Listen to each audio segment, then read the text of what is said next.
Présentation du livre George Williams. Il s'agit d'une biographie rédigée par Howard Williams, adaptation d'Edmond Payet, ouvrage de 1976, collection Le Phare. Alors avant de lire l'avant-propos de cet ouvrage, nous aimerions signaler que nous avons mis dans les commentaires de cette vidéo le lien de téléchargement gratuit de ce livre, ainsi que le lien d'accès à 2 playlists que nous avons construites sur cette chaîne YouTube à l'écouter sa parole. Il s'agit de la première playlist Évangélisation Réveil spirituel, incluant une 50aine d'ouvrages que vous pouvez gratuitement télécharger aussi, soit en cliquant sur le lien de chacune des vidéos des ouvrages, soit vous rendant sur le site internet médiathèquechrétienne.fr, site que nous avons bâti en synergie avec cette chaîne YouTube Elle écouter sa parole, afin d'assurer la réédition numérique gratuite des ouvrages chrétiens épuisés et non réédités. Nous y ajoutons l'autre playlist Témoignages et biographies, une 60aine d'ouvrages que nous avons numérisés, dont nous avons assuré la réédition numérique et que vous pouvez télécharger gratuitement. Ça fait en tout 110 ouvrages qui vous sont proposés et téléchargeables gratuitement sur le site internet médiathèquechrétienne.fr. Chaque téléchargement peut se faire en Word ou en PDF. Il n'y a pas besoin de s'inscrire, vous pouvez directement vous rendre sur le site en tapant sur la barre de recherche Google médiathèquechrétienne.fr. Nous lisons maintenant l'avant-propos de cet ouvrage. Historiquement parlant, l'année 1821 fut marquée par 2 événements d'inégale valeur. L'un émut l'univers et parut mettre un point final à la plus sanglante période du XIXe siècle. Le 5 mai, à l'île de Sainte-Hélène, mourut exilé mais toujours craint celui que l'on a nommé Napoléon le Grand. Le 11 octobre, dans une humble ferme de l'Angleterre méridionale, naquit un petit paysan qui devait, dans la suite, s'illustrer tout autrement qu'en renversant des trônes. L'un fut redouté de son temps par des milliers et des milliers de mères, auxquelles il arracha leurs enfants pour en faire de la chair à canon. L'autre fut vénéré par des mères, non moins nombreuses, dont il a enrôlé les fils sous la bannière du grand vainqueur. L'un avait la gloire pour mobile de sa vie et pour moyen la domination. L'autre demeura humble jusqu'au bout et ne voulut que le bien d'autrui. L'un eut pour mot d'ordre « J'ordonne », l'autre prit pour devise « Je sers ». Lequel, en vérité, est aujourd'hui le plus grand ? Duquel le monde a-t-il, en 1921, célébré le centenaire avec le plus de joie, d'admiration et de reconnaissance ? On aurait pu, à Saint-Paul de Londres, convoquer le 11 octobre les représentants de la jeunesse du monde entier. Dans la simplicité de cette cérémonie, il serait apparu que, selon la parole de l'apôtre, l'amour seul ne périt jamais. Là, en effet, où la puissance guerrière a lamentablement échoué, la puissance de l'amour triomphe. Plus grande assurément que l'armée qui vainquit à Austerlitz, plus grande encore que celle qui périt dans les steppes glacées de la Russie.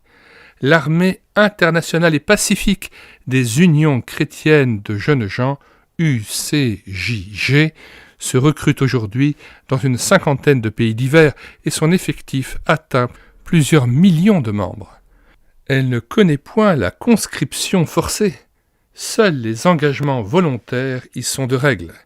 Elle a derrière elle plus d'un siècle de campagnes victorieuses et cependant ne vise à d'autres conquêtes que celles des jeunes hommes disposés à servir librement comme de bons soldats de Jésus-Christ.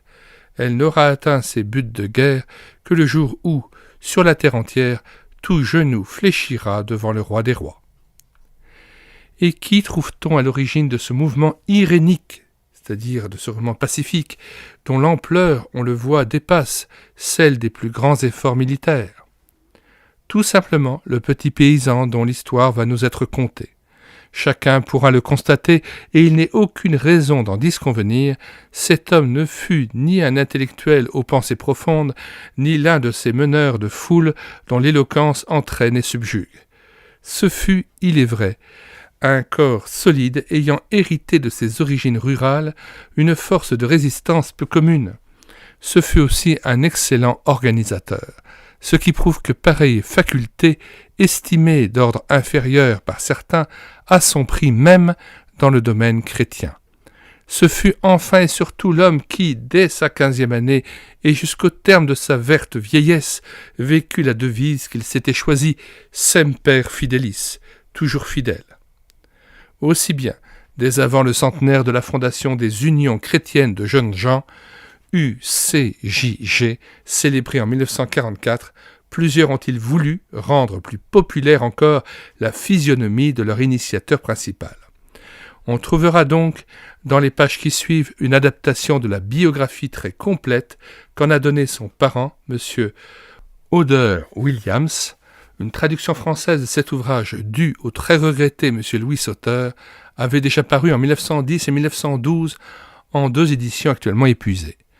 Un tel succès nous est garant de l'accueil que les jeunes gens d'aujourd'hui réserveront au présent fascicule, rédigé tout à nouveau par une plume unioniste qui esquisse librement sur les données du texte original les traits essentiels de cette attachante figure. L'exemple d'une telle vie est si éloquent qu'on ne doit pas se lasser de la contempler.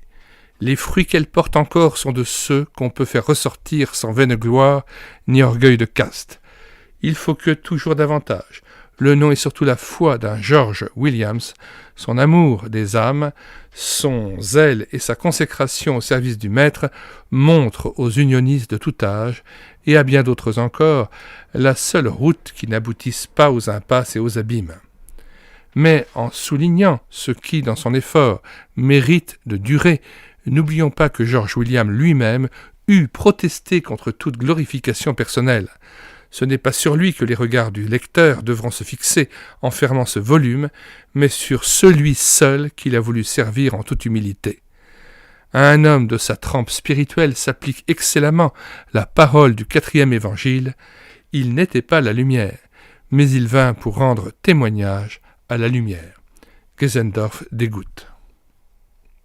Nous mettons dans les commentaires de cette vidéo le lien de téléchargement gratuit de cet ouvrage. Le téléchargement se fera à partir du site internet médiathèquechrétienne.fr, site que j'ai bâti en synergie avec cette chaîne YouTube Elle écoutait sa parole, afin d'assurer la réédition numérique des ouvrages chrétiens épuisés et non réédités. Comme l'était cet ouvrage, nous vous invitons donc à vous rendre sur le site internet médiathèquechrétienne.fr afin de pouvoir profiter et de pouvoir télécharger gratuitement les 1000 ouvrages que nous avons déjà numérisés et mis à votre disposition. Il n'est nul besoin de s'inscrire, vous pouvez directement accéder à partir de la page d'accueil à l'onglet Livres et là regarder les dizaines d'auteurs et les centaines d'ouvrages qui sont déjà disponibles en téléchargement gratuit. Si vous voulez connaître les différents ouvrages que nous numérisons tous les jours et présentons sur cette chaîne YouTube Elle écoutait sa parole, les audiobooks que nous prenons en charge, les albums ou BD que nous lisons avec caméra de document, mais aussi les cantiques que nous mettons en parole, afin de nourrir votre louange individuelle ou en assemblée, abonnez-vous à cette chaîne YouTube Elle écoutait sa parole. Nous vous disons au revoir et à bientôt.